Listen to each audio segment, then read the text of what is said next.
no horizonte, nos teus recordos, no carácter, no que che gusta, na túa coraxe, no que vives, no futuro, no máis bonito, no que te enamora ou no que tes máis cerca, levas a miña marca.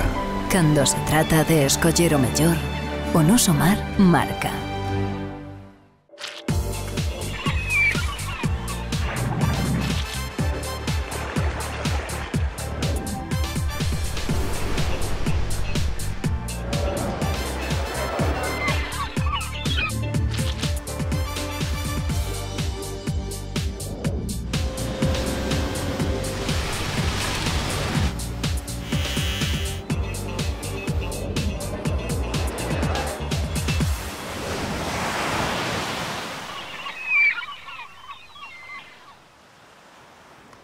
Ola, moi boas, damos a benvida a unha nova edición de Informar, que comezaremos falándolle de boas novas para o cerco, posto que Bruxelas autorizou o acordo para a pescaría da sardiña. Estaremos tamén en Cabo de Cruz, onde se vai construir un novo centro deportivo para o Club de Remo. Estes temas e máis, hoxe aquí en Informar. Comezamos. Satisfacción moderada entre o cerco galego tras coñecer que disporán de 14.000 toneladas para a pescaría da sardiña. Rianxo verá mellorada a súa rede de saneamento grazas á construción dun colector e do tanque de tormentas. Luz verde o proxecto de construción dun novo centro deportivo para o Club de Remo de Cabo de Cruz despois de que o Pleno aprobase a cesión de terreos a Portos de Galicia.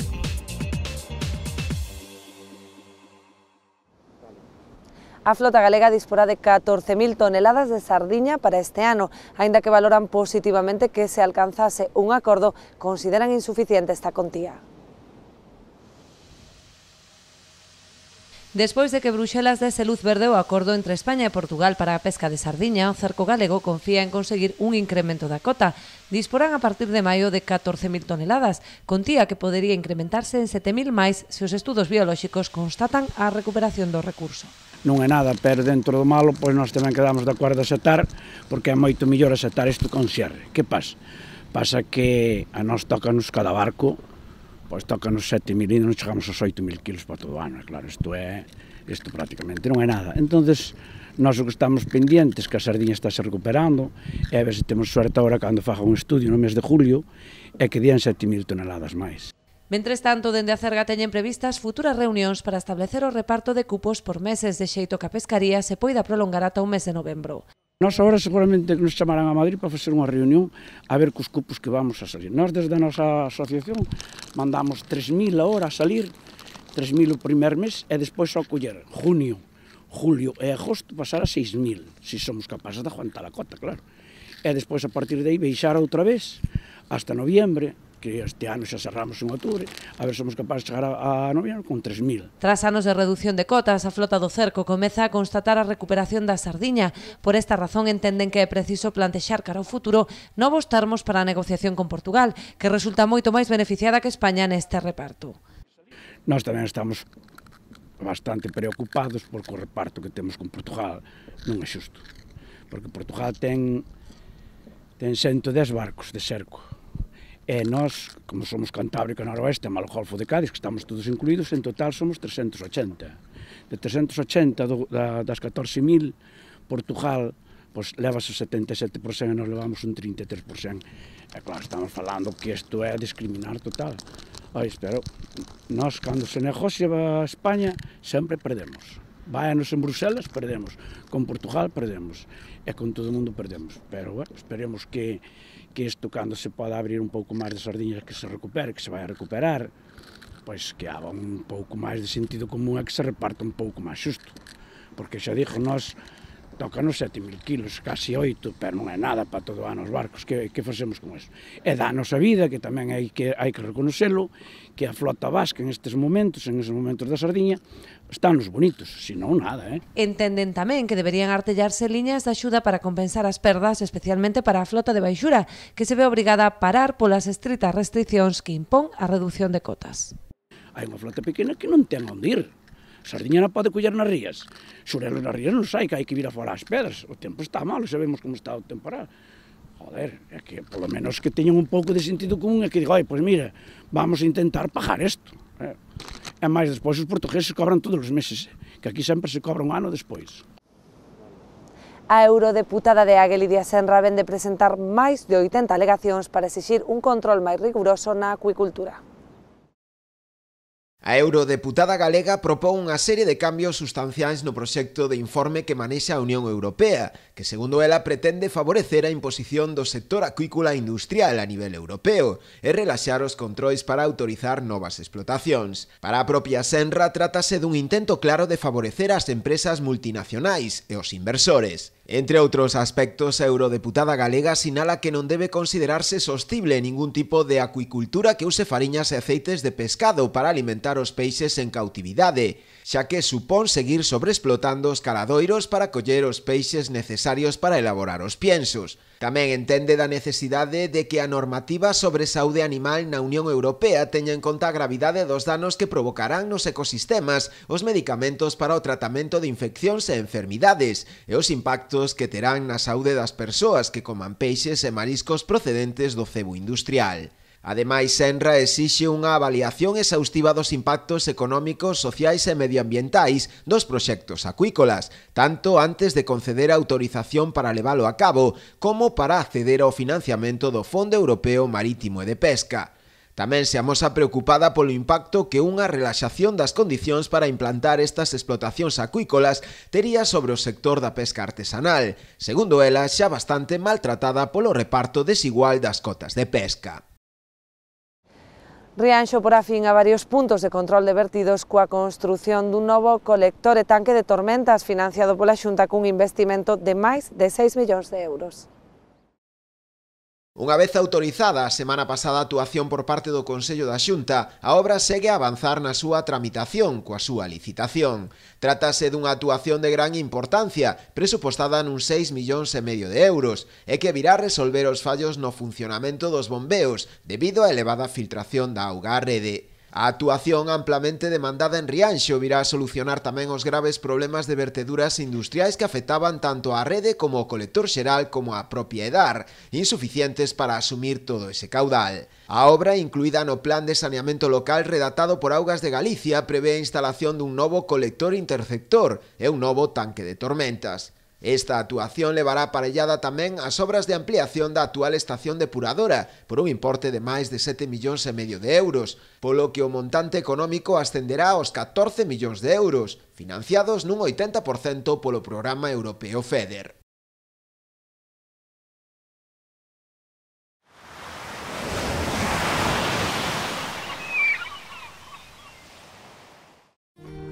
Eu confío na conservación e o respeto ao medio ambiente. Eu confío na pesca de boixura artesanal e selectiva.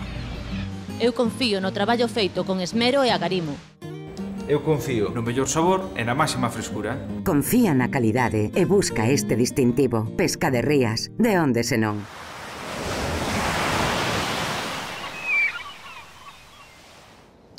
O BNG da Pobra demandará no Parlamento que se acometan unha serie de melloras nos viais que circundan o porto pobrense.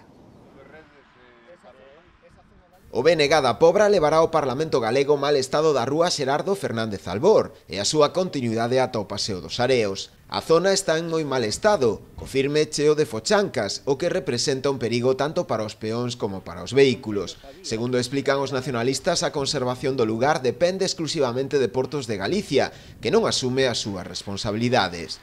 As rúas que veñen desde a estación de autobuses hasta a parte posterior da Praza do Mercado, da Praza do Peixe, están nun estado lamentable, pésimo. Esas rúas son titularidade de Portos de Galiza, aínda que nos cobra por cada feira que facemos cada un dos mércores, pola feira local dos mércores, en cambio non asume as súas responsabilidades no mantemento e bo cuidado destas dúas rúas. Xa que non viña a solución dende o eido municipal contactar co grupo parlamentar do BNG no Parlamento de Galiza e levar así isto a nosa Cámara Alta para que Portos de Galiza asuma a súa responsabilidade e leve a cabo as obras que sexan necesarias para a mellora destas vías. O deputado autonómico Xosé Luís Rivas achegouse tamén á Pobra para comprobar o deterioro destas rúas. Acabo de sufrir esa falta de sinalización, é dicir, aparquei aí e realmente é un galimatías. Imagínome esta aparcadeiro e estas rúas super transitadas no Brao. Bueno, realmente é un labirinto, non? Portos de Galicia instalará 30 novas prazas de amarre en Campelo. A actuación ascende a 50.000 euros. O presidente de Portos de Galicia presentou esta mañá na sede desta entidade en Pontevedra o proxecto de embarcacións pesqueiras en Campelo, no concello de Poio, unha iniciativa que constará de 4 módulos de pantalán que a súa vez habilitarán unha liña de atraque de 42 metros co fin de crear 30 novas prazas de amarre.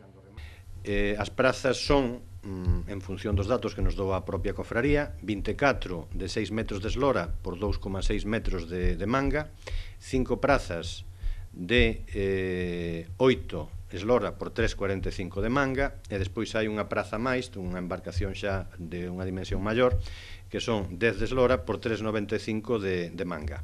Este proxecto terá un custe estimado de 50.000 euros e un prazo de execución de 3 meses. Co cal, Durán Hermida agarda ter estes traballos rematados antes de que remate este verán.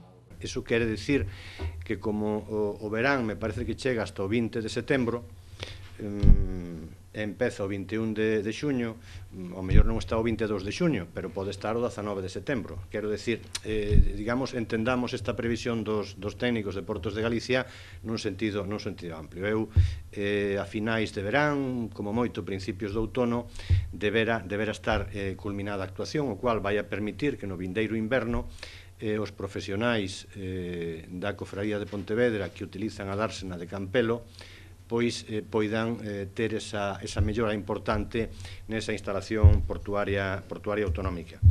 Con esta nova actuación, o presidente de Portos de Galicia anunciou esta mañá que a nosa comunidade pechará este 2018 con 1.300 novas prazas de amarre. O Concello de Boiro vende ceder unha parcela a Portos de Galicia para a construción dun novo edificio para o Club de Remo en Cabo de Cruz. O Club de Remo de Cabo de Cruz contará con novas instalacións. A creación deste centro suporá un salto cualitativo para a entidade deportiva, que contará con todo tipo de servizos, incluído un foso de remo. É un edificio que casi se vai entrar casi en 2 plantas e media a 2.000 metros cuadrados, onde vai haber un gimnasio potente de máis de 200 metros cuadrados, creo recordar. Vai haber unha zona para coches, para ter as embarcacións de 400 metros cuadrados, e sobre todo unha cousa moi importante é que vai ir un foso de remo. Depois outro tema importante era o tema dos vestuarios, vai haber uns vestuarios modernos, amplios, asequibles, para poder, bueno, entrenar ao mesmo tempo tanto rapaces como rapaces ou homes e mulleres, e despois, bueno, todo o que será as oficinas administrativas, as de trofeos, etcétera. Isto é o máis relevante. É un club de remo que se pasará a ser, estar á vanguarda dos mellores clubes de remo de Galicia. Eu espero que quede moito mellor. E, bueno, a estas alturas, pois, decir que o inicio dos trámites para a construción deste centro será posible grazas á cesión dun terreo municipal a Portos de Galicia. Era preciso este paso, posto que o inmoble se ubicará nunha parcela mixta, parte de titularidade municipal e outra autonómica, polo que era necesario unificala para solicitar a concesión. Como hai algunhas parcelas que eran dentro do porto, dentro do que é esta zona que parece toda portuaria, que eran propiedade do Concello, como o edificio se vai a facer entre parcelas, unha parcela mixta que é a propiedade de Portos e a propiedade do Concello de Boiro, unificar esa parcela, segregalas, xuntalas e aprobalas, que é o que levamos en estes momentos a pleno, para poder facer o edificio. Pois xa se podrá tramitar a concesión anticipada para que vayan traballando, e depois podemos ir xa sacando, se non hai ningún problema de informes de medio ambiente que tamén nos requeriron, e de outros informes sectoriales de organismos da Xunta, está todo en vía libre. Unha vez superado este trámite, o Executivo agarda que o novo centro poida entrar en servizo a finais de 2019 ou principios de 2020. Todo dependerá da tramitación de diversos permisos e informes, así como do desenvolvemento das obras.